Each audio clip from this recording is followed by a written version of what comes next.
नमस्कार, आपले स्वागत आहे. सरकारचा मोठा निर्णय. कर्मचाऱ्यांची दिवाळी होणार दणक्यात. कर्मचाऱ्यांना मिळणार 78 दिवसांच्या पगारा इतका दिवाळी बोनस.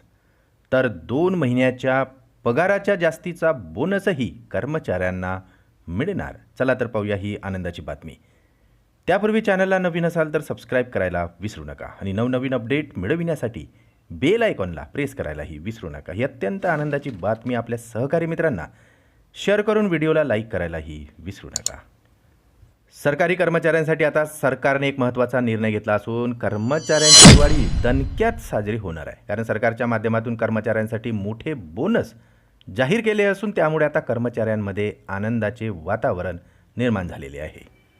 राज्य किंवा केंद्र सरकारी कर्मचाऱ्यांच्या दृष्टिकोनातून दिवाळीचे अत्यंत महत्त्व हे वेगळ्या कारणामुळे खूप महत्त्वाचे असते. कारण या कालावधीत सरकारच्या माध्यमातून कर्मचाऱ्यांना दिवाळी बोनस दिला जातो आणि हाच बोनस जाहीर होण्याची कर्मचारी आतुरतेने वाटही पाहत असतात. तसेच बोनससोबतच कर्मचाऱ्यांना वेगवेगळ्या भेट वस्तू देखील देण्यात येतात. त्यामुळे दिवाळी सणाचे महत्त्व कर्मचाऱ्यांच्या दृष्टिकोनातून खूप वेगळे असते. रेल्वे विभागात काम करणाऱ्या कर्मचाऱ्यांसाठी आता सरकारने अत्यंत महत्त्वाचा निर्णय घेतला असून कर्मचाऱ्यांची दिवाळी आता दणक्यात साजरी होणार आहे. कारण सरकारच्या माध्यमातून रेल्वे विभागामध्ये काम करणाऱ्या कर्मचाऱ्यांसाठी मोठे बोनस जाहीर केलेले आहे. कर्मचाऱ्यांना दिवाळीनिमित्त 78 दिवसांच्या पगारा इतका बोनस जाहीर करण्यात आला असून साधारणपणे 2 महिन्याच्या पगाराच्या जास्तीचा बोनस कर्मचाऱ्यांना मिळणार आहे.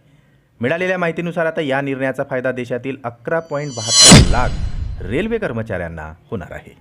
सरकारने यावेळी मात्र केलेल्या घोषणेनुसार 78 दिवसांचा पगार बोनस म्हणून कर्मचाऱ्यांना मिळणार असून जास्तीत जास्त 17,951 रुपये बोनस म्हणून कर्मचाऱ्यांना मिळणार आहे.